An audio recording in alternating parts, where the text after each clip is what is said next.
Let me. It's not the screen I'm sharing is not full screen yet, right? Not yet, but while you got that, I can introduce I'll us just today. I do want to go thank ahead. everyone for joining us today. My name is Jasper with Score Maine. I'm joined by Julie Viola, the SVP of Maine Community Bank, and Joe Powers with Maine Venture Fund for today's presentation on funding your business. Any business needs money to survive, and Joe and Julie are experts on the topic. If you're not familiar with SCORE, this is one of your first times joining us. SCORE is a resource partner of the Small Business Administration, and we help clients from all stages of the business cycle, from pre-start to exit. And I do want to thank Maine Community Bank for helping today's event be possible. We do look forward to your questions, as mentioned. If you have one, please feel free to queue it up in the chat, and we will address it when we can. Otherwise, during the Q&A section, we can have you raise your hand utilizing the React window down at the bottom of your screen, and we can have you come off and mute for that. Otherwise, Joe and Julie, why don't you take it away? Yeah, again, thank you, Jasper. For some reason, my share isn't really working in the way that it typically does. I think you can see, Julie, what can you see right now? You can see like the PowerPoint. I can see not I seeing don't any see the share screen right PowerPoint. now. Yeah, I don't see the PowerPoint at all.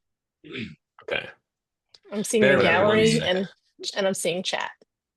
All right, so here's, I think the PowerPoint. Um, Here it comes. Yes. but you see the slides on the left-hand side, and that's the thing I don't know how to, like, for some reason it's not going to its usual Yeah. screen. Try the presenter mode should be down on the bottom there next to your Zoom, I believe. Uh, Maybe.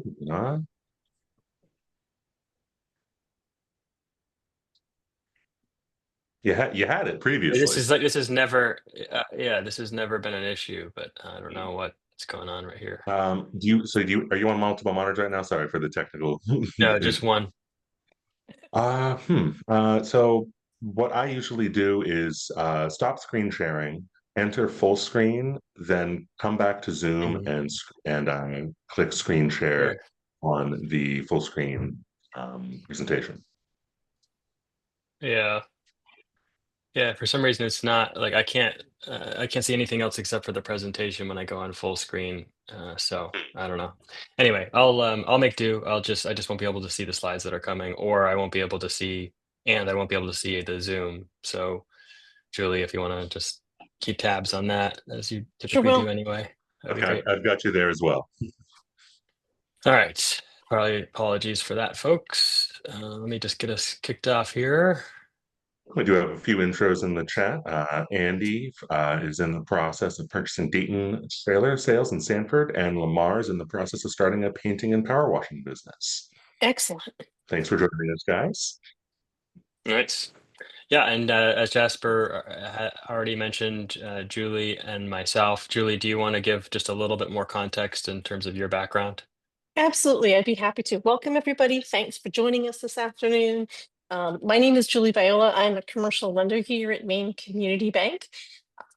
Maine Community Bank is recently merged. I'm a legacy Gorham Savings Bank employee, so sometimes you might hear me refer to that. It's just it's just a habit. But as my role as a commercial lender, we underwrite them, we structure them, we do all the work here locally, and it is. I'm trying to think here at this institution, I'm finishing my 24th or 25th year as a commercial lender.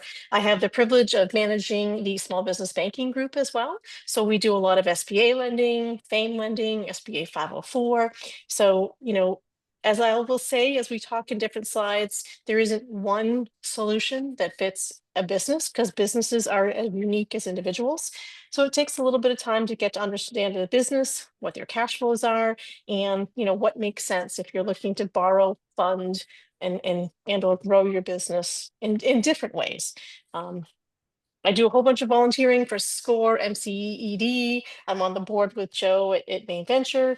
So just lots of different experience, lots of different connections, and I'll try to bring as much real life to the slides and discussion as we can. So please, along the way, if you get questions, do raise your hand, do stick it in the chat. This is your chance to ask all the things that you want to know as we go through some of the slides.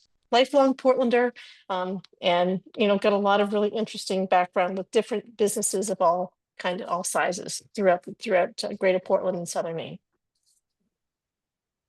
Great, thanks, Julie. And Joe Powers here from Maine Venture Fund. I'm going to be driving the slides, so if they're off base, it's my fault. But Julie and I have done this workshop a number of times together now, and we really enjoy it. As you may know, this is workshops across a variety of different topics are one thing that SCORE provides, and then the core offering is one-on-one mentoring with companies. So if you don't have a SCORE mentor, just a plug to think about matching with someone, and generally you can find someone who has some background in what you're doing.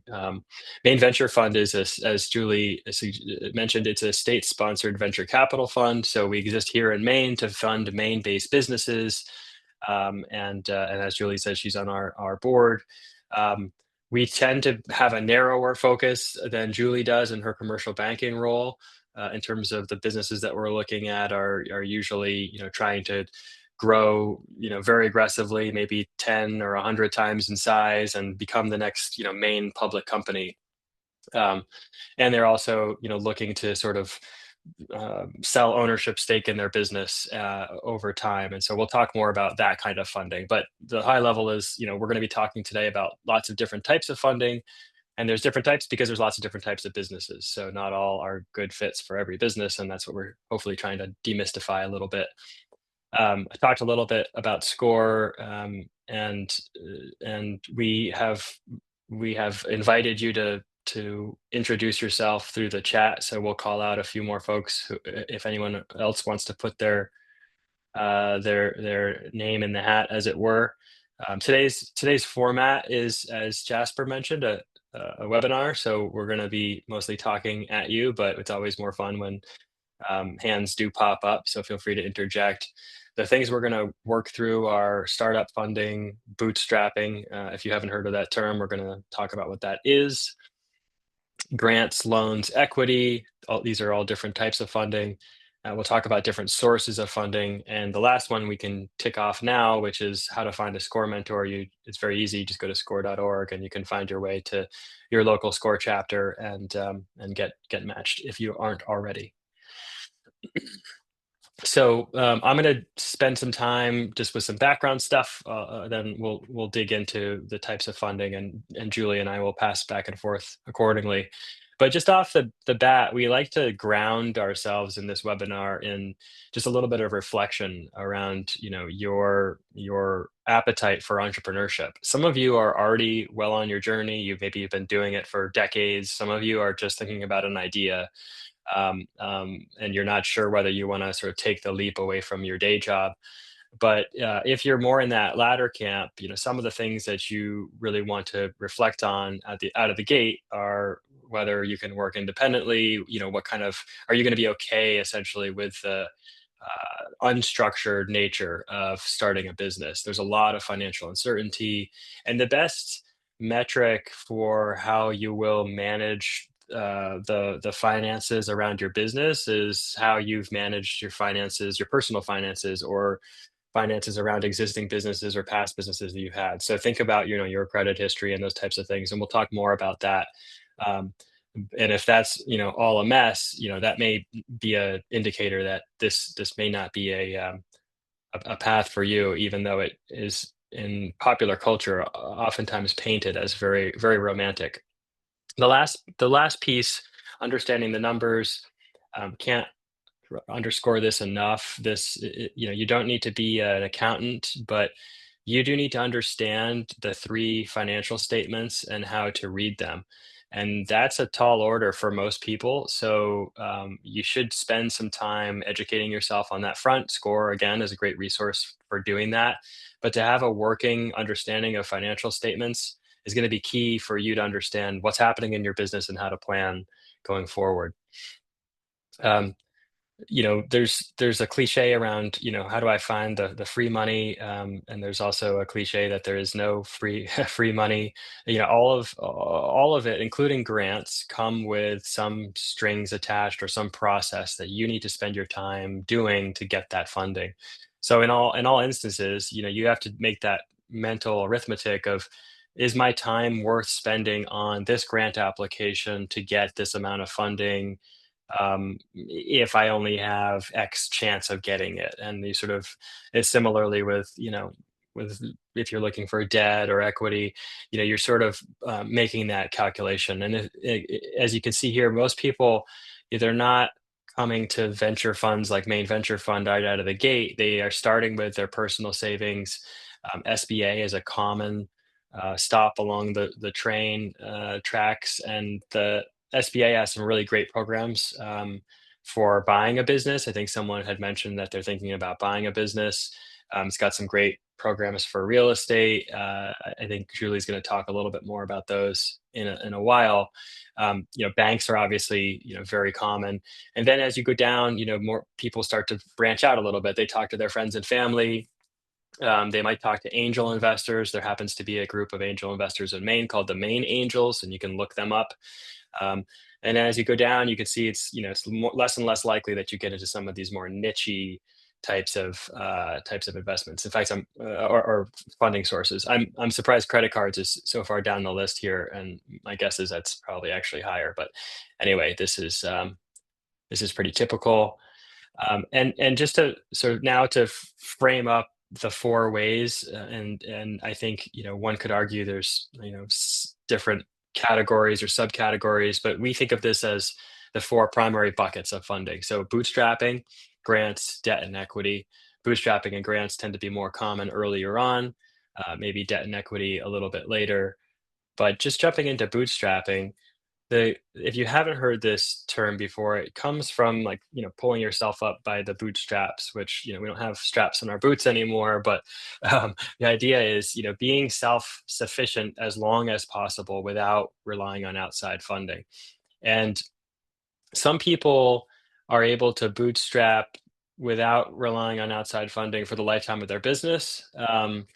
But most people at some point will need to go to a bank, will need to go to someone like Julie or come to someone like me and say, here's, my idea, or here's better yet, here's my existing business. I've bootstrapped it to this point, and I need a loan now. And the first thing that Julie's going to say is, well, show me what you've done in your bootstrapping, right? How much progress have you made with the business?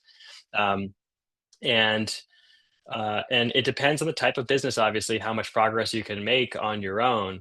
But if you can design a way to test out the assumptions in your business before spending a lot of money, that goes a long way if you do need to come to someone for some outside capital. So the bootstrapping is really about creating what's called a minimum viable product, or an MVP. And example of this would be, okay, I have a vision for a bakery, and I have in my mind, it's a beautiful storefront, and there's rows and rows of fresh baked goods and employees and ovens in the back.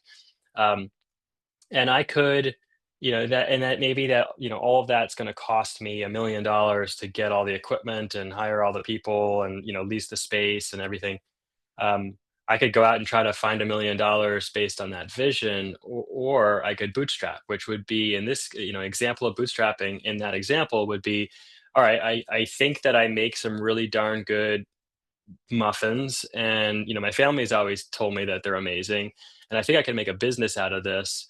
The next step for me would be, maybe I bring some of them to a farmer's market, and I start to, that doesn't cost me very much, right? It doesn't take me very much time. I certainly don't need outside capital for that. But what I can get is customer validation. So I can go out and try it out. I can say, okay, here's the muffin that I'm selling you for a couple bucks, and I made it at my home oven. And what do you think? And I'm going to get lots of good feedback. Some people are going to say, I really don't like chocolate chips. I should stick with a blueberry muffin. And as I refine the feedback that I get, now I'm getting more and more credibility that, okay, if I, build a bit, and by the way, I might get feedback that says we don't want muffins at all, we want pizza. So I've got to create a pizza shop, and rather than, at this point now I know that, if I make a pizza shop, they will come and they'll buy it, versus having built a bakery and then turns out people don't like my chocolate chip muffins. So the point is, that's one very basic example of just getting data from the field, from the market, from customers who, potentially there will be more of those out there, that you can then bring, to the bank and say, I've spent a year, going around to different food markets, and I've gotten a lot of great feedback, and I'm selling now through these different storefronts. I think I'm ready to, borrow and build out my own facility.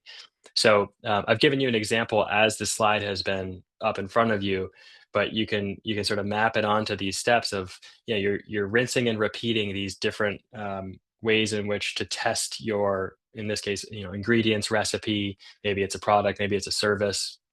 Um, and there's a whole book about this called Lean Startup by Eric Ries, and we highly recommend reading that. But that is the methodology of bootstrapping as a way to de-risk the business. And by the way, that also tells you a lot of really helpful information too, which is like, you may learn that, well, I really wanted to make muffins. People actually want pizza. I don't really want to make pizza. So that's probably not a good direction to go or a way to spend my time. So I'm not going to quit my day job. Right. Or like, great. I'm equally happy making pizza. And now I feel more confident because I got that data. Bootstrapping, as we said in a couple slides ago, it can include, taking friends and family, using your own personal savings, using your credit card. It's sort of everything outside of, going to another, institution and getting funds from them. So friends and family is a way that people help to finance their businesses while they are bootstrapping. And we have this slide up here just to reiterate that, while it's very common, it's also common to get into trouble where, almost always the business doesn't play out the way that you think it will. And so when you set expectations with friends or family, hey, can I borrow 10 grand today? I'll pay you back with interest over time, or, I'll pay you back as soon as I have it. And then actually we think it's going to be a year, but it's actually 8 years. That can be problematic unless you have documented the expectations about what happens if you change your mind about doing this business enterprise. What happens if you don't you want don't you can't make the payments, et cetera, et cetera. And it may feel too formal, but it helps. It definitely helps mitigate those personal relationship conflicts in the future. So highly recommend doing that. And that can be informal. It can informal document. It doesn't need to be done with a lawyer. It's even better if it is, but some kind of documentation is a minimum. And I'll speed through these next couple of slides, but there's lots of different ways to bootstrap. I gave one example of going to different farmers markets, but you can subcontract. You can put your product in existing storefronts. Working special catering events or church functions. Those are ways in which you can get in front of customers to test this out. Um, and just a quick mention, crowdfunding is also a thing. People find different types of success here based on the businesses that they're going after. And there's different sites, there's different crowdfunding sites that cater to different types of businesses. So there's some sites that cater to food and beverage businesses. There are some sites that really are better for products like consumer packaged goods, those types of things. So you have to do a little bit of your research, and the Score crowdfunding guide at the bottom of this is a link that brings you to a nice compiled booklet of how to run a crowdfunding campaign. There is a right way to do it. So if you're thinking about that or wondering whether your business is a good fit, check that out. So moving now down to grants, and I think I'm going to hand it over to Julie to cover this section and debt, and then she'll pass it back to me eventually. But Julie, over to you. Absolutely, you bet. So let's just real quickly talk about the definition. Most people are aware, but I always like to just kind of state the obvious as we're jumping into this next topic. The difference between a grant and a loan. Grants are, it's that free money that's out there and elusive. They're usually meant to accomplish a specific goal or an objective. Maybe it's job creation, maybe it's certain industries, and oftentimes they'll require a match. So for example, here in the city of Portland has a job creation grant. You can apply for up to $20,000, but their expectation is you'll have a $20,000 match to hire a number of employees as part of the program requirements. Loans are what banks typically provide, or you may have done this with friends and family. There's a note, it is documented, you're paying it back with interest. There's usually some type of down payment, and there's usually some type of collateral. Again, loans are repaid, grants typically are not. We'll talk about some of those specifics as we go forward. Next slide, Joe. So grants, super competitive in many industries. They're absolutely non-existent. But what I will say about them is, depending on your industry or your particular business, is to start doing some Google searches for foundations or government agencies that are in your industry, because they are usually fostered and put up by groups and individuals or cities and towns, municipalities, states, counties, whatever it is, trying to support a specific mission. Grant writing is a full-time job for some people. It can be very time consuming.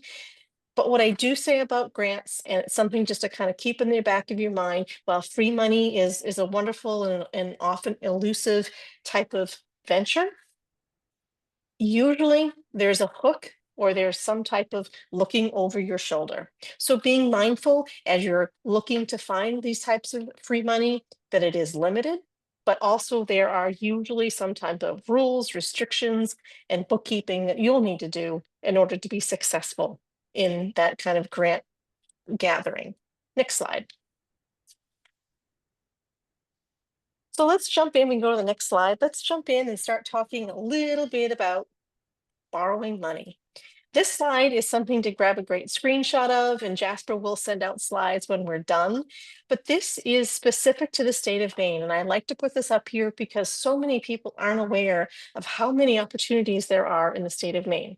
So we're going to talk about bricks and mortar bank lending as we go through the slides, but these particular folks on this slide here are for businesses that typically don't qualify for traditional bricks and mortar financing. They may be startup, or they may be pre-revenue, or they may have some type of particular purpose. And Maine Technology Institute is one of them. The Maine Biz that came out the other day actually showed some of the investments and some of the things that they have done in the last, I think this is the last year in 2025. And when you look at the companies that have been funded by Maine Technology Institute, it's pretty specific. But having said that, there are things as simple as the Wicked Fast Loan on the CEI website that you can access if your business is up and running and you just need something small.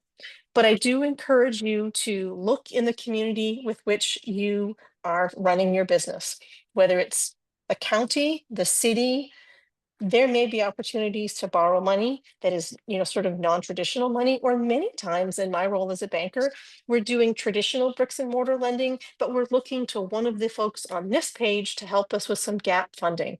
Maybe it's to get all the way to a down payment. Maybe it's to put some bridge funding in place.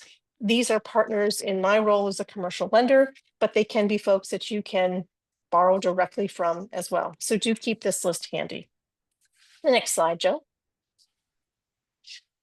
All right, so let's just talk real quickly about types of financial institutions. I've worked in banking for the better part of the last 35 years, and I think it's very interesting. People don't often think about what is a bank. And I just want to give you a little bit of that definition, because depending on your business, the bank you choose is important. So for example, the national banks, Bank of America, Wells, TD, M&T, these are big national banks. And what I always say to businesses is to think about how you'll interact with your money. how will your customers pay you? So think about it. If your business is going to be national in scale and you need to have access to your money on a national basis, something like Bank of America or Wells Fargo, that might be super appropriate and might really make sense for your business. But the regional banks, if your business is more regional, there's some great regional banks in our area. And then the community banks and the credit unions are ones that are, really community faced. And for example, community banks like Bath, Bangor, Bain Community, Norway, Sakobit, Androscoggin, and this whole middle group, they're what are called mutuals. And as a mutual, as a depositor, you're an owner of the institution, kind of like a credit union, but the mutuals and community banks all pay taxes. But what you'll find in the community banks is you'll find lenders who are living and working and lending in their community. The underwriting and all of those things get done locally. And the deposits that you keep in those institutions are staying right in the communities where you work. Credit unions typically don't do a lot of business lending. They do a little bit here and there, but just tremendous resources if you're looking to keep your funds local. And the internet banks, they're out there. And I always caution folks, particularly in the small business arena, that while internet banks might be super helpful, might be super convenient, just www dot whatever and go get what you want. But the hard part sometimes is when you need customer service, you need to pick up the phone and talk to somebody. Those institutions aren't ones that are often the best to rely on. So again, just kind of thinking about what are these banks? How are they owned? How are they established? And then how will you need to interact with your business's money should help you think through where you may do your banking. And is it important for you to build relationships with commercial lenders, with cash management officers, with branch managers, kind of how do you actually need to go into a bricks and mortar bank? Will you do ACH? Will you do wires? All those kinds of pieces should be a really important consideration as you're thinking about where you're going to set up your business banking for deposits, for credit card processing, and then as we get talking about loans, it's important to kind of think those pieces through. We can go to the next slide, Joe. I always say this, and I mean it sincerely and genuinely, choose your banking partner well. A couple of things of note. It takes a little bit of time to secure funding. Again, you might go to an online lender, you put in your information, they'll credit score you, you might have a decision in a couple of business days, but what you might find is the pricing, the interest rates, and the terms and conditions are expensive, and they may not be in the best interest of your business. But if you find the ability to create a relationship with your local bank, your local lender, you'll find that you'll be able to, whether it's different interest rates, different products, different services, but it might take a little bit longer. What I usually say to folks is the process can take anywhere from 10 days to 6 weeks, depending on how complicated your request is and whether or not there's SBA guarantees, whether or not there's real estate involved, just sort of unwinding the sort of onion for what your business needs for borrowing. The more complex, the longer it might take. But it's a question as you're interviewing bankers. Those are the questions that you'll want to ask, particularly as you're trying to think about what are the options that make sense for your business. And usually I recommend your banking relationship should be viewed as long-term. I mean, there are customers here that I've worked with for the better part of the 20 or 25 years I've worked at this one institution. So finding a place where you feel comfortable, but also taking the time, doing the homework so that whatever it is that your business needs, from whether it's doing, I don't know, foreign wires or you need to borrow money, it sometimes can take just a little bit of time to make those things happen. So be prepared and just don't wait until you're at the last minute. Next slide, please, Joe. All right, so let's talk a little bit about a bankable application. You've raised money through friends and family. You've bootstrapped this business to where you just can't bootstrap anymore, or maybe you're purchasing a business and it's just not feasible to come up with the dollar amount that's needed to facilitate the transaction. So what happens? You've identified a bank, you've talked to a lender, and they're going to say, okay, the loan application process. So in some situations, if your business is new and starting, or if your business is scaling and growing, a business plan may be very important. And this is a place where SCORE can really help you. Your detailed business plan should talk about the who, the what, the when, the where, and the why of your business. The financial projections are equally as important if it's something that's necessary for your application. Month by month, what are revenue? What are expenses? What does the profitability look like? And then usually for business loan applications, your projections are month by month for the first year, and then it can be annualized in years 2 and 3. What the banker is looking for is to understand, how are you generating revenue? What are your expenses? And then can your business afford to borrow whatever this loan is that you're looking to obtain? Your personal background and your resume, that's the who. We want to know as bankers, who are you? What do you bring to the table? And what is your experience in the industry? I always tell a story about a gentleman who was a truck driver for 25 years, and he went into a convenience store every single morning to buy his coffee and his egg sandwich. The business went for sale. He decided as he was retiring, he was going to buy it. He came in and made application, and I quite frankly declined the application. The business had been in decline, and this particular individual didn't have any experience in retail or in the food service industry. There was another local bank that financed it, and about 18 months into his ownership, the business failed. I actually had a customer in the convenience store business who came and bought the business out of bankruptcy. And we provided that financing because that company had experience in new convenience stores and new food service. Apologies. So I think it's important to be able to tell the banker who you are, what your experience is, and if you're starting, growing, or scaling, how do how does that translate? If you are in business or buying a business, or if you're going to be starting a business, tax returns. So if your business has been in business for the last 3 years, we ask for those tax returns, and we ask for your personal tax returns, because what we're trying to understand is, what is your business's profitability and ability to borrow money? What is your personal cash flow? What does that look like? Your personal financial statement is a document that's going to tell the banker, what are your assets, what are your liabilities, and when the banker pulls your personal credit, does all that reconcile? We'll talk about personal credit in a moment. I did see your question, Lamar. We'll come back to that in just a minute. Collateral. Typically, when you buy a home or when you buy a car, your vehicle or your home are collateral. But when you have a business, it's a little bit different. There might be accounts receivable, there might be inventory, there might be equipment. So what you want to be talking to your banker about is, what does your business do and what are the assets of your business? Your business typically is going to be some type of entity, a partnership, an S corporation, an LLC, and you do actually need to have all that paperwork in order, and you need to have your bylaws and your operating agreement pulled together.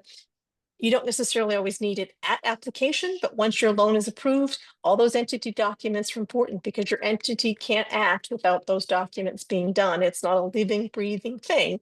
It actually has to approve the transaction and decide who's eligible to sign those documents for your business. And the last piece that is just super important is your detailed, what in banking terms we call sources and uses. How much money do you want to borrow, and what specifically will you be doing with that?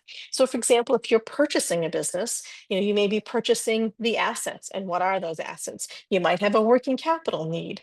You might be buying a building. There may be renovations. Or if you're starting or growing a business, you want to be able to tell the banker, I need this amount of money for working capital. I need this kind of money to buy some equipment. I need this kind of money for my leasehold improvements.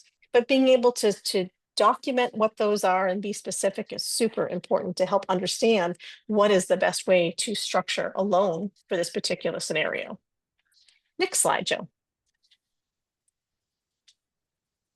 All right, so 3 C's of credit. This is basically when we are looking at a business. Some people call it the 5 C's, some people call it the 3 C's. I typically just call it 3 and kind of keep it short and condensed, because cash flow, collateral, and character and capacity are just the key components of what we're looking at as a banker when we're trying to decide, does it look like you and your business can afford to borrow money? So we look historically at your business, if your business has been in business, or if you're purchasing a business, what do the historical operations of the business look like? Then we look next at you and the folks who own your business. What's going on in your world? What is the income for your household? What is the personal obligations of the household? Do you have a mortgage? Do you have student loans? Do you have credit card debt? So what we try to do is bring that all together and say, okay, the business generates this kind of cash flow. the proposed monthly payments on that is a different amount. And then we bring it all together to say, okay, what's available for free cash flow? And on the consumer side, you might hear it referred to as total debt to income.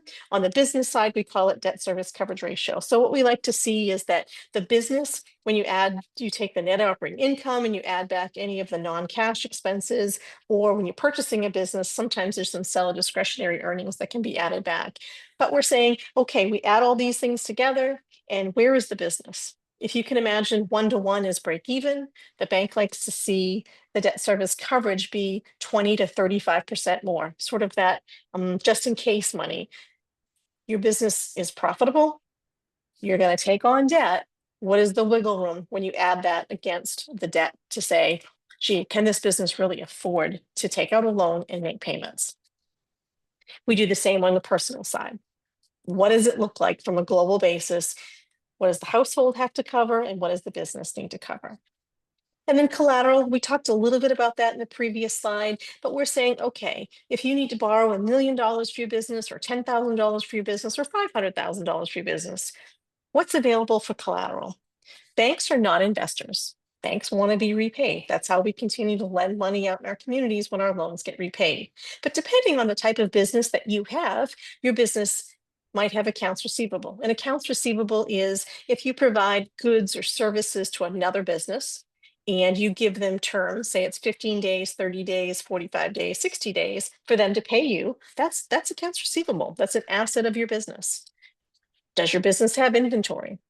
Does your business have equipment? Do you have real estate? And then on the personal side, it's the same thing. Do you have a home? Do you have savings? Is there a fallback in terms of your cash or your savings account? And sometimes when we do business lending, it's a combination of business assets and personal assets. When you get into SBA lending or using the Finance Authority of Maine, those agencies expect you to pledge all the collateral that you have available. And many times in small business banking, we're taking a first security interest lien on the business assets, but we're also putting a junior mortgage on your home to make the collateral package be complete, but to also show the government agencies, SBA and FAME, that you're putting in everything that you can put in to, for collateral to make your loan be successful. Or in the unlikely time frame that you're not able to repay your loan, the bank might have to liquidate those assets to get the loan paid back. So that's collateral. And then character and capacity. I shared the story of the truck driver, but it applies to all industries. What is the industry that your business is, that you're starting, or you're growing, or you're scaling?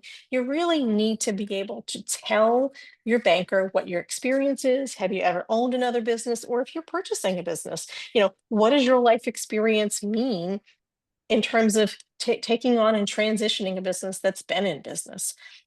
The biggest transition risk is, will those employees stay on? Do you have the requisite experience, industry contacts, all of those pieces to make that be successful? Historically, it was successful with the seller, but will you have those same skills to be able to continue to go forward? Your personal credit history is so important. When we do small business lending, we take a look at your personal credit to say, okay, how have you managed your personal credit? How you've managed your personal credit often comes into play when it's how you'll manage your business credit. We'll talk a little bit more about personal credit in the next slide, but typically what I say to folks is that your credit score should be, a minimum of a 620 to a 680, somewhere in that. And wow, that's a wide range. Sometimes it really varies. I mean, some folks sometimes don't have a lot of trade lines, they don't have a lot of experience, but one cell phone company collection can make a big difference. So really knowing what is in your personal credit history and being able to detail and explain it is super important if your credit score is, under that 700 range. And then lastly, and you can go to the next slide, Joe, while I finish this up, but your reputation, industry considerations. I mean, if you think about in this area, things like restaurants and breweries and all the others, boy, they've just had some significant stresses in the last handful of years. I mean, sometimes you hear of these restaurants that have, opened and closed in a short period of time, or ones that have been in business for many, many years. And the stories behind them are pretty intriguing. But what we do look to say, okay, if you're looking, as Joe was talking about opening a bakery, what's going on for the bakery business in this area? Or if you're doing an online app, or if you're doing some type of software that's innovative and creative, what's your competition? What's going on in the industry? All of those things are super important to be able to talk to about in your business plan, but also have those considerations, because sometimes lending into those industries can be really, really challenging. Here's the piece on credit history and reports. If you haven't had a copy of your credit report recently, do go get one. Most credit card companies that you'll have personally will allow you to see those things for free, or you can pull it for free. Now, for example, I think, Lamar, you might have asked about it. What if your credit history isn't perfect? So traditional bricks and mortar banking, the federal government expects us to make safe and sound loans. So credit scores, and the SBA has expectations. If for some reason, everything else about your business plan, your projections, your existing business looks good, but your personal credit isn't great, then that slide with some of those main lenders, those are ones that we look to help while you're getting your credit repaired. So maybe it's the city of Portland if you're City of Portland based, maybe it's Greater Portland Council of Governments, maybe it's Community Concepts. There are lenders who will lend to you if you've got a couple, nicks and dings, but the rest of your business loan application is okay, to help get you into that, that more traditional lending relationship. But what I would say is do your very best to work on that personal credit, to get that personal credit up. The running joke is don't quit your day job until those pieces are all in place. Well, I realize that maybe sounds somewhat tongue in cheek, but to a certain extent, starting a business, growing a business, launching a business, your personal credit score is a real important piece of showing how you've managed finances in the past. So if they're not quite perfect, do that work, get a copy of your report, work with those vendors, and get things cleaned up so that you're ready to really, strive when you're going to look to borrow or grow or fund a business. We can go to the next slide. All right, so the SBA. Number one, the SBA does not lend money to businesses directly. Now, there are some disaster recovery lending that the SBA has done, but loan guarantee programs, you come work with a traditional lender. Typically, what the SBA does for a bank is it provides what's called a guarantee of between 50 and 85%. Actually, it's 50 and 90% now. We need to update that, Joe, for particular loan transactions. So say, for example, your business is been up and running for a number of years and you're going to buy your competitor. If they're in the same industry code, NAICS code, sometimes you can get in and purchase your competitor for no money down by using an SBA lender guarantee. Oh, look at that, he's going to fix it on the go. Sometimes if if you are doing a startup and we have to use projections to qualify your business, then using a 7A guarantee kind of helps get us over that hurdle. So I think the SBA program isn't for every loan, it isn't for every customer, but it is a toolbox in my kit as a commercial lender to help get deals across the finish line. There are instances where sometimes you can get into your project for as little as 10% down when the bank uses an SBA guarantee. Now, there's lots of eligibility requirements that you have to go through, but it is something to consider and keep in the back of your mind. And then the SBA does have a pretty active lender match program. So if you're not sure who your lender is in your area, although here in Greater Portland, pretty much all the banks are SBA lenders. And the real estate one, the 504 one, so if you're purchasing real estate for your business or significant equipment for your business, the bank actually funds 50%, and then the SBA has a debenture, and you can get up to 20-year financing on a fixed rate. So if your business is purchasing real estate, large equipment, or if you're scaling or growing or doing a startup, or if you're purchasing a business, SBA guarantees are very common, and you'll want to find a lender who is super proficient in SBA lending, because the forms and the processes and what they call the SOPs can be kind of challenging if it's not something that you're familiar with. We'll go to the next slide. All right, so this is a really important reality check, kind of like Joe talked about in the beginning. Are you ready for entrepreneurship? Do you have what it takes? Are you comfortable with maybe not getting a paycheck and unpaid holidays? Here's some things that banks typically don't fund. If you don't have any prior experience, and you're going to start a business, whatever it is, big, small, or otherwise, it's really challenging to get financing for a startup if you don't have any prior experience. If there's no collateral, then it really depends on how much you're looking to borrow. If you're going to look to borrow $1 million and there's no collateral, pretty likely that's not going to see funding on the first pass. Or if you're not willing to pledge your home in a situation like that one.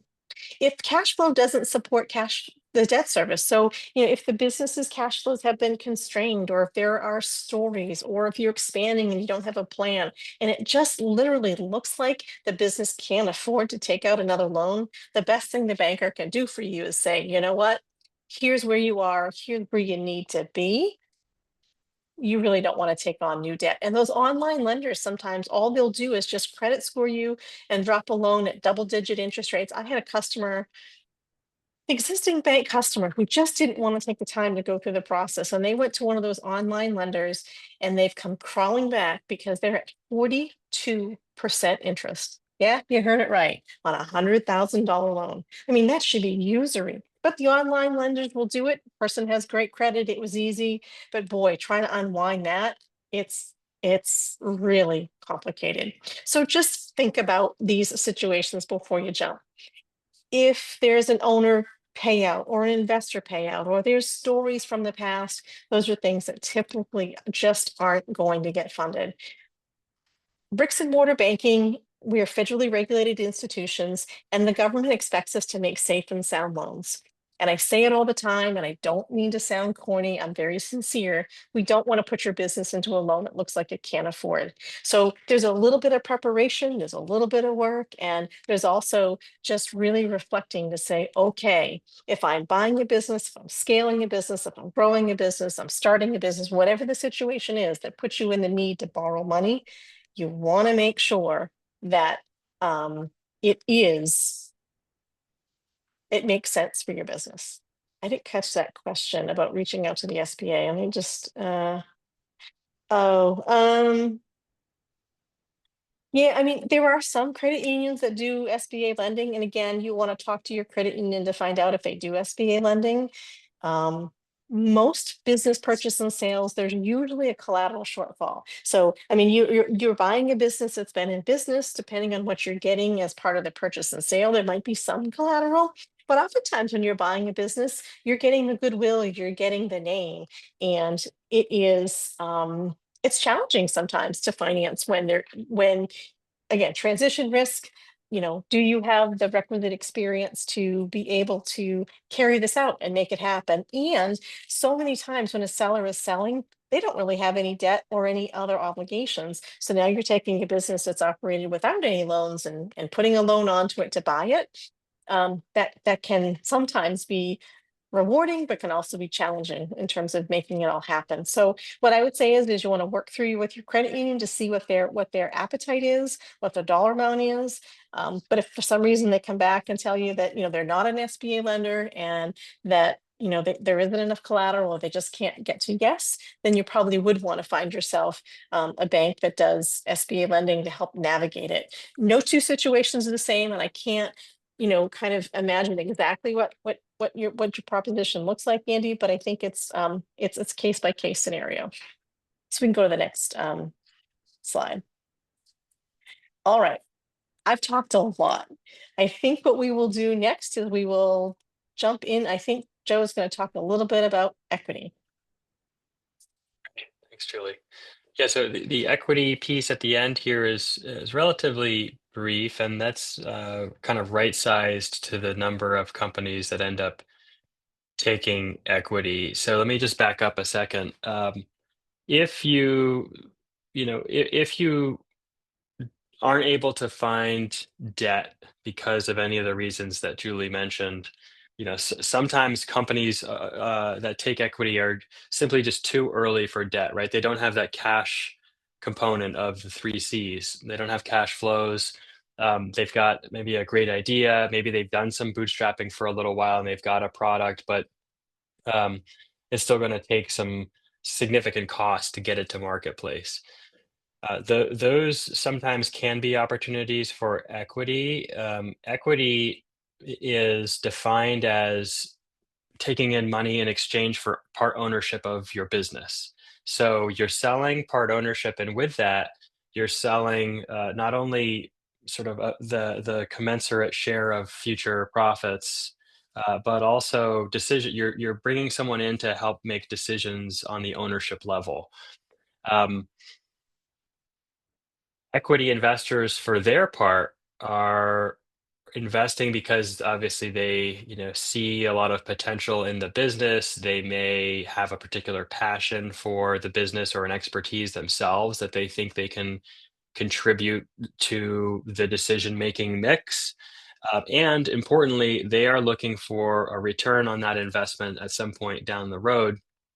And sometimes it can come in the form of, when the company does get to robust profits and it can share those back with the equity investors, that's their return. But more often, it's actually that both the business owner and the investor are aligned in the expectation that the business is going to be pedal to the metal, grow as fast as possible for the next 5 to 7 years, and then bring in a new owner.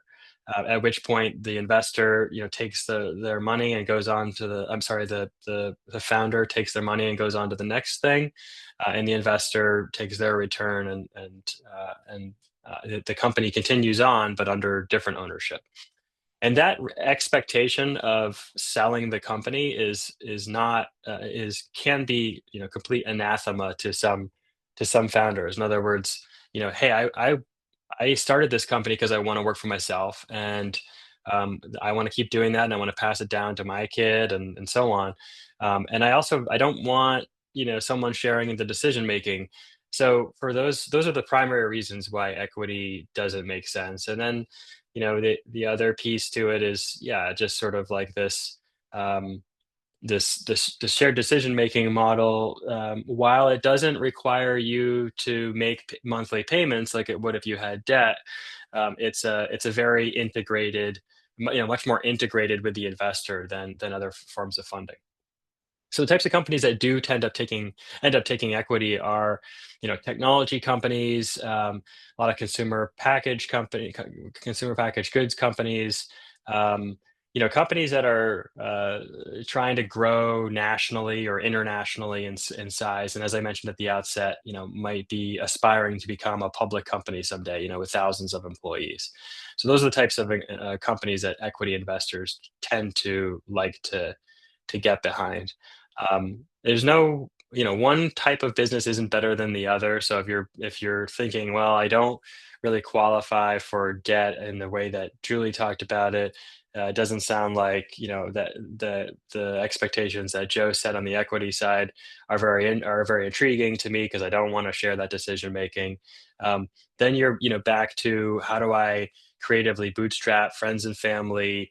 Are there other, crowdfunding options? And so the complexity of what you're trying to accomplish, with your business, where you want to take it, those all factor into how you should or could fund your business. And there's no one right or wrong answer, which is why, again, plug for Score. It takes sitting down with a Score mentor or a banker like Julie, or even, someone like myself, to sit down and say, hey, I'm thinking about equity. Can you tell me more about the implications of this type of capital? And I'll tell you about the business, and we can decide whether it's right.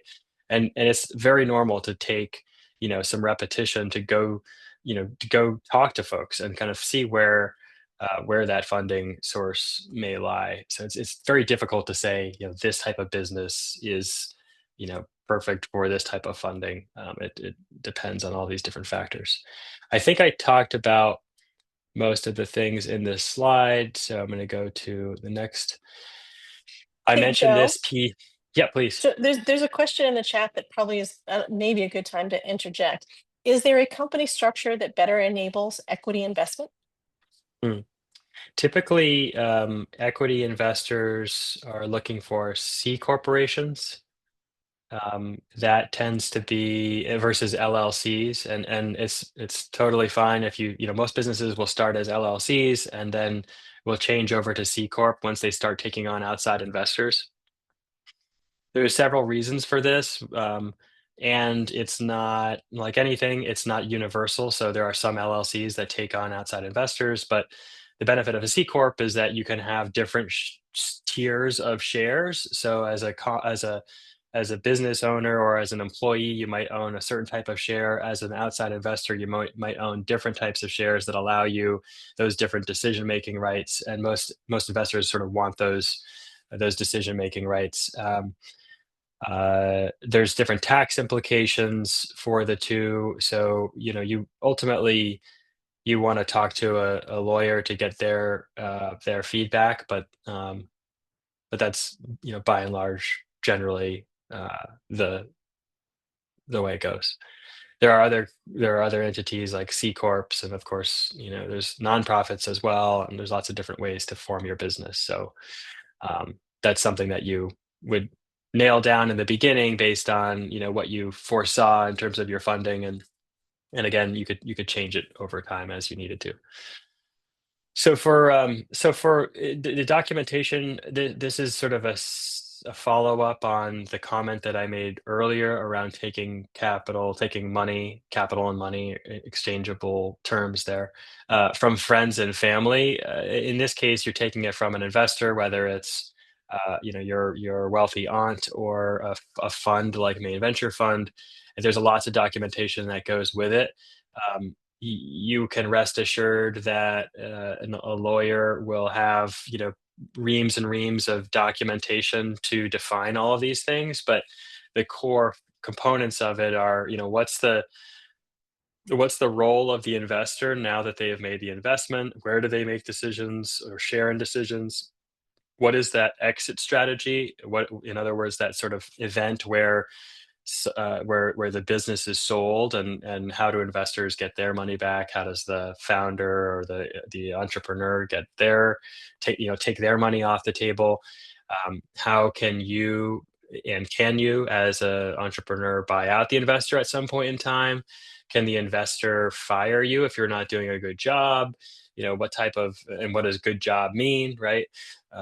What other funds are needed, and how do we all agree when it's time to take on more money if we want to have that option?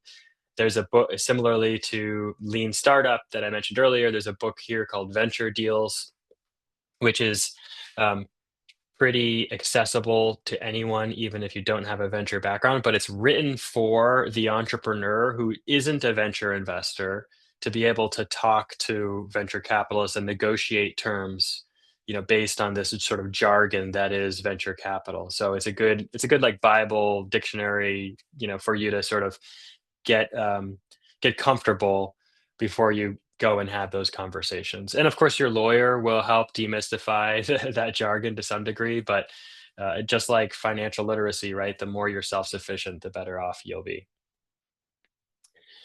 All right, so that kind of rounds out the four types of capital. I'll turn it back over to Julie for these last couple of slides about general funding sources.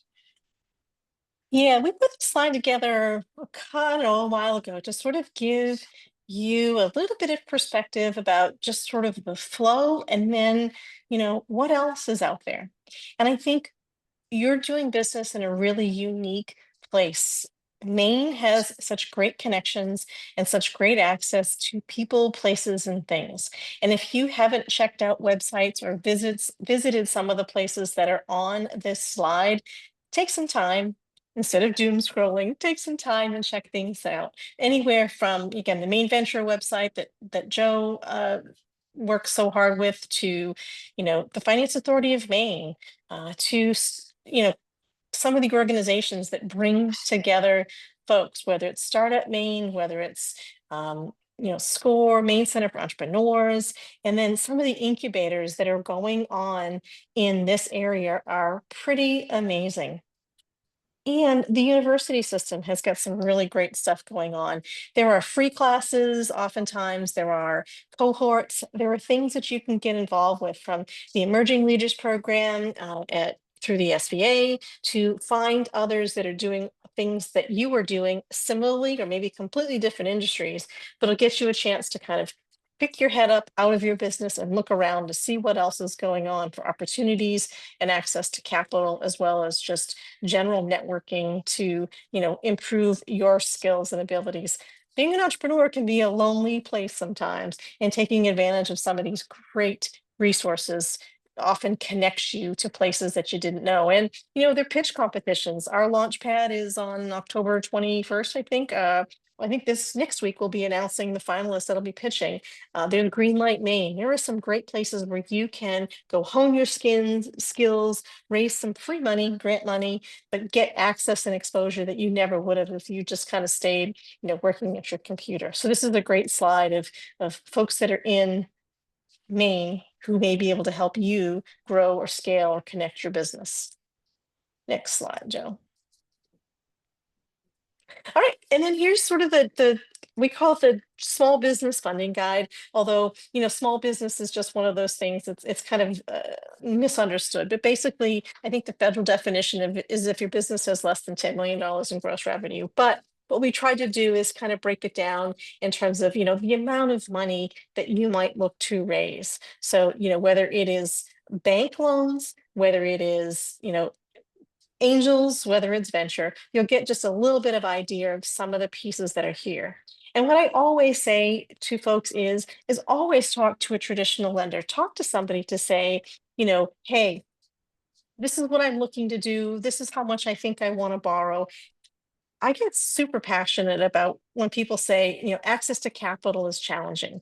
Sure, it takes work, it takes networking, and sometimes it takes talking to a banker to understand, is your business bankable? Or, maybe venture is your way, maybe an angel, maybe it's just some crowdfunding, maybe it's going to the CEI website or to the Finance Authority of Maine's website and borrowing funds there. You just never really know exactly what the right piece is for your business. But I always say, start with traditional bricks and mortar lending. Find out what your business can do. Do we fund startups here at Maine Community Bank? Sure we do. Does Bank of America, Bangor Savings, any other banks in this area? Yeah, they do. But those startups typically have done their homework, have worked with SCORE mentors, have planned, have saved, have good credit. It happens. You can get funded, but the level to which you will fund really is commensurate upon what your business plans and objectives are. So again, just another great kind of compilation of all the things that we've shared today.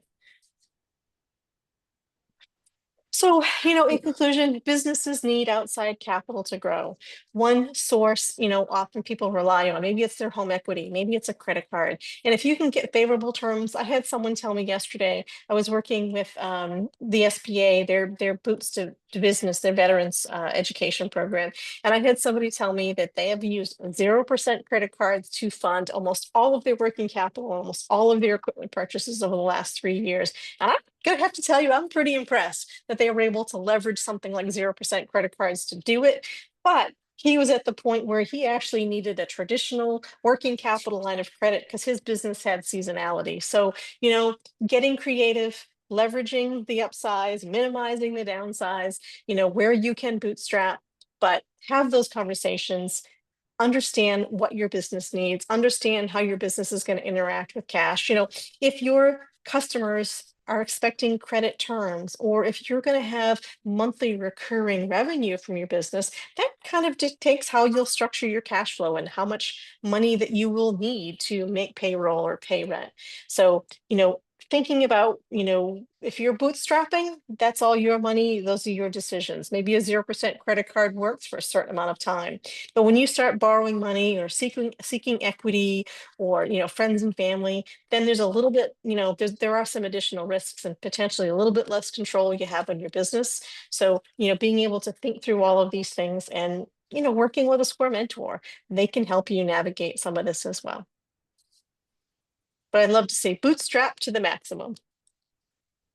All right, well, this concludes the sort of formal presentation. We've had some questions in the chat, but this is your opportunity. If you have some specific questions, please drop them in the chat, unmute yourself, ask a question. We're always happy to see what we can do in these little venues to point you in the right direction, to help answer questions or guide you in ways maybe you've hit a roadblock here or there. Hey, Julie. This is Adam. So our companies, my partner and partners are the experts in contracting and construction. And we are working on an agreement for some intellectual property that would kind of safeguard our future asset, as you could imagine. Um, and it's an incredibly competitive space with single family homes. Mhm. What we're trying to do and what I have experience in is the commercial side of these kind of, you know, so I'm from the reference laboratory space. I mean, we do, it's got a huge fixed asset outlay up front and a long sales cycle. So really not conducive to bootstrapping. So my question becomes, when we look to raise funds, which we're targeting grants, non-dilutive first, Mhm. um, and we think we can get, quite a bit of traction with that. But we're going to need equity investment. I don't see a way around it, or it just you'll hit a wall and run out of cash real fast. Um, what do you need to show as far as quote unquote skin in the game, right? So you say bootstrap as much as you can. Got it. And um, um, the founders don't want to go out of business, meaning you can't run your family out of all their money or the business is going to fail. You're going to have to quit. So uh, how do you de-risk the investor to say, look, if we can get our minds off of that and get focused on the prize here, how do we show that in a way that is compelling to those equity investor? I don't, and it might not be a question for you, is because we're not going to use debt for anything other than equipment. um some hand tools, that kind of equipment, maybe trucks, that. But so I'm just trying to make sure we put our pitch together in a way that we've gone through enough detail to share that, look, we got skin in the game, right? But the amount of fixed capital and is pretty high in this kind of business. I'll answer one part and then I'll defer to Joe for the second part. But I think what's important, Adam, when we're looking at whether it's to do the equipment piece of it or just to sort of help understand where you are, is understanding who the owners are. And then if you actually have contributed cash or equity or something in, detailing that information. Everyone put in 50,000 or everyone put in 100, whatever it is. Or maybe everyone has home equity lines of credit and they've tapped those and kind of, so being able to detail that, because traditional lending usually expects between 10 and 20% of your total borrowing need to be put into the piece. So if you need $1 million worth of equipment and the business is more on the startup side, then typically sometimes on the SBA side you can get in for as little as 10% down, but sometimes you can't. There's a lot of kind of qualifications that have to go into that determination. So typically what I would say on that piece is that 10 to 20%. But Joe, I think I'll let you jump in and kind of talk about the equity piece, because that's a slightly different kind of answer. Yeah, and um I think for the equity approach, it's sort of the general, it sounds like what you're doing, which is you're putting together a pitch deck so you can articulate what you're trying to do and the funds that you need and what you're going to do with those funds.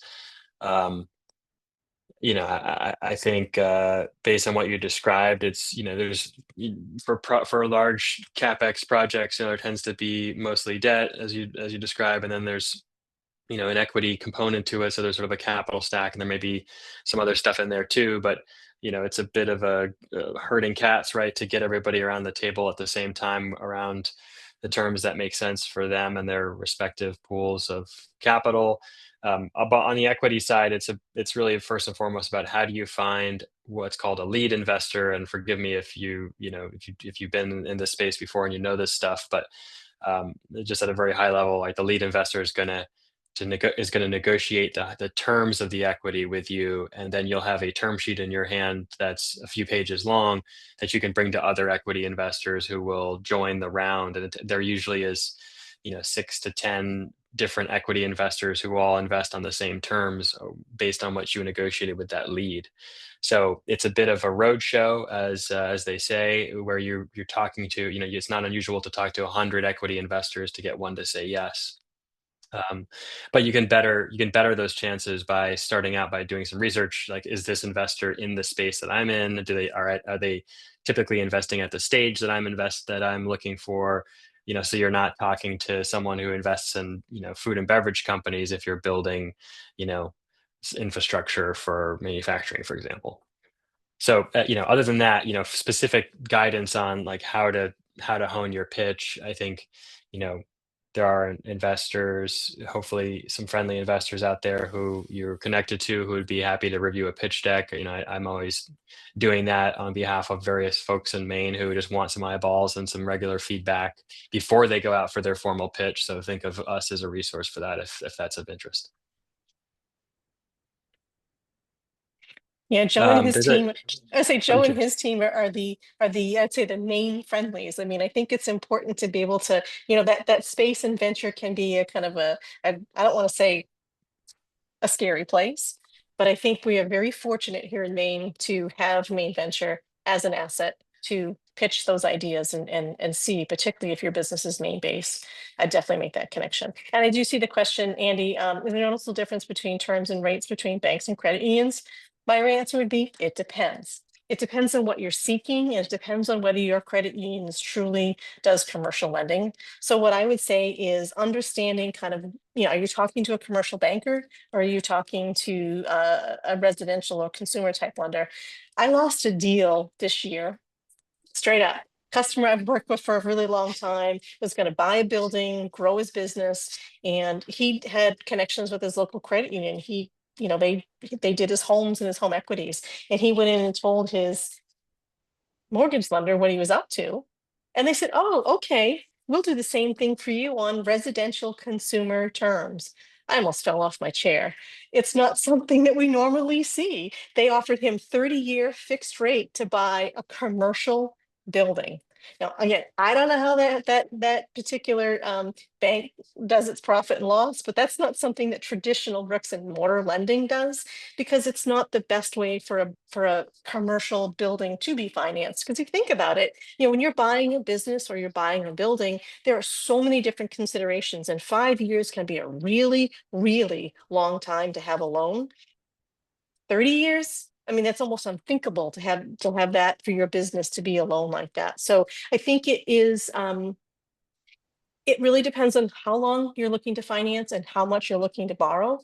But oftentimes what the folks at SCORE, I'm a subject matter expert for SCORE, and I help people when they're seeking funding. I can't do it for them if I mentor them, but talk to a couple of different places, find out what they're offering.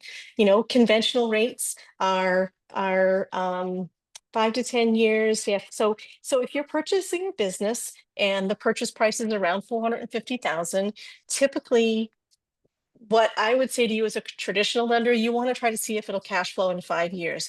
While the SBA will allow you to do it up to 10 years, do you really want to be carrying that debt on your checkbook and your business for 10 years? Usually not the best way to do it. And if a credit union offered you, oh, we'll give you a 10-year fixed rate for 10, for something like this, again, isn't always the best thing for your business. So typically, 5-year rates are going to be your best rate versus a 10-year rate. And rates today, I'd say on the traditional side are running anywhere from 6 and change to 8 and change. So kind of in that range for traditional commercial financing, not consumer financing, but in prime today. So the other thing that sometimes you see is sometimes you'll see folks do variable rate loans. Prime today is 7.5. The Feds are meeting this afternoon. We may see a rate reduction, but typically a variable loan it'll change anytime the Feds change. So whether it goes up or whether it goes down, can be good news, can be bad news. But if you're fixing, if you're going to do a loan for 5 years or 10 years on a variable rate, that can be a little bit dangerous because you're not able to sort of calculate what those monthly payments would be as you're building your cash flows or your budget. So thinking about fixed rates, and also you want to think about fees. Sometimes lenders will charge crazy fees.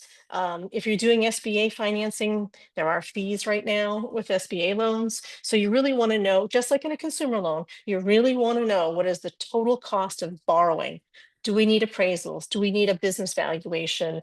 What what are in your business purchase and sale transaction, there's going to be a couple of attorneys. You're going to have an attorney, the bank's going to have an attorney, the seller's going to have an attorney. All of those things will start to get a little bit expensive. So you really want to kind of dig in and ask those questions to help you evaluate, what is the best loan for my business.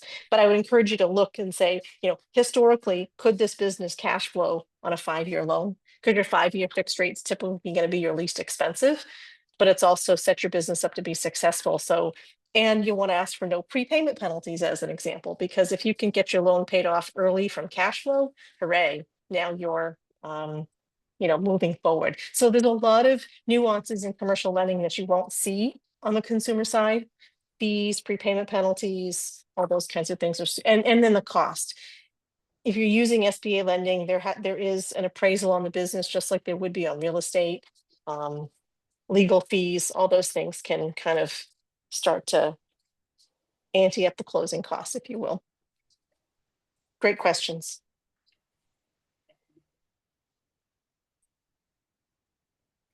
Any Anyone else other before we wrap up? questions? Oh, go ahead, Joe. Yeah, I was just asking the same question. Andy's got his hand up. Do you have another question, or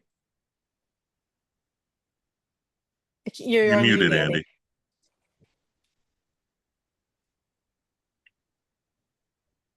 There we go. Okay.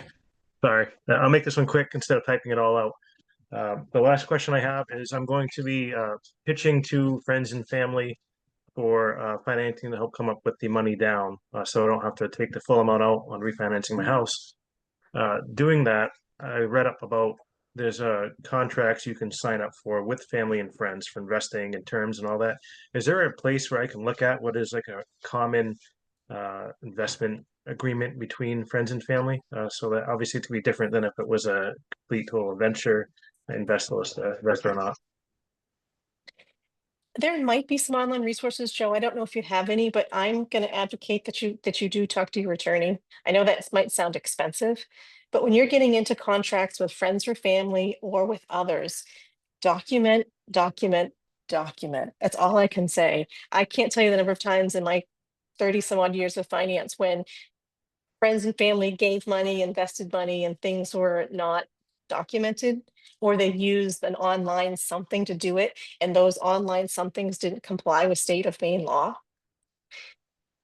It can run your business right down a rabbit hole that you don't want if you haven't taken legal advice. And here's my pitch: you want a good insurance agent, you want a good CPA, a good bookkeeper, a good attorney, and a banker that you can talk to. The bankers and the insurance agents, we don't charge you by the hour.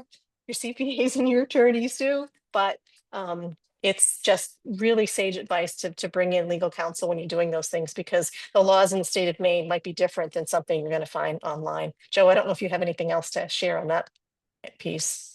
No, I think I would agree with that. I think if you're not willing to follow that advice, legal Zoom is sort of like a halfway, right? It's like it's meant to know what each state requires, but it doesn't substitute for talking to a lawyer who's practicing here.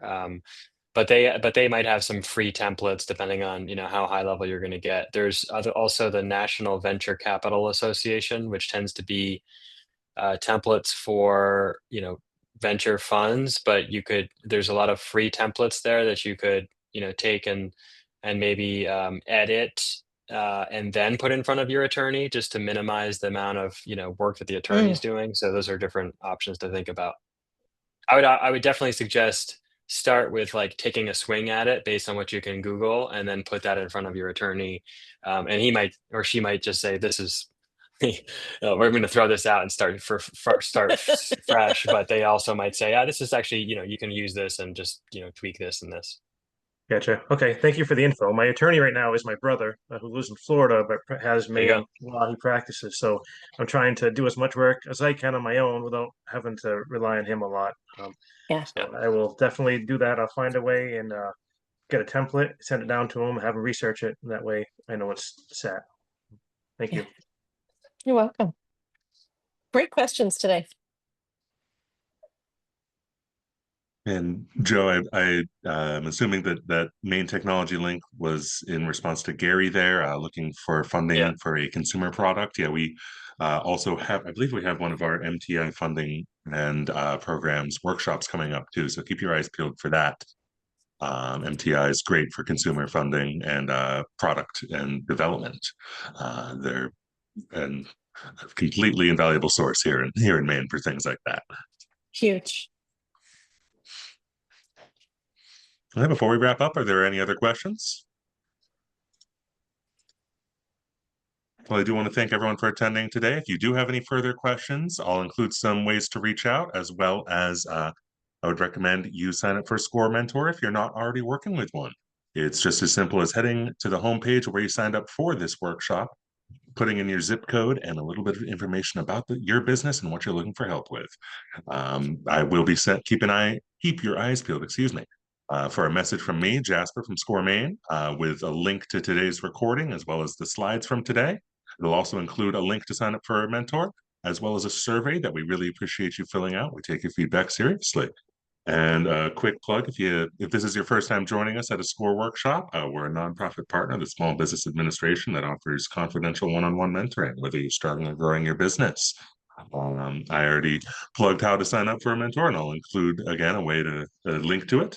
And just a quick piece of statistics: we've helped start 560 new businesses in the state of Maine alone last year, and that's not counting across the entire country. I do want to thank everyone for attending, and I want to thank Joe and Julie for another great presentation. Really appreciate you guys and appreciate everyone attending. Thanks, Jasper. Have a great Thanks, everyone. afternoon. Thanks, everybody. Thanks, Julie. Thank you.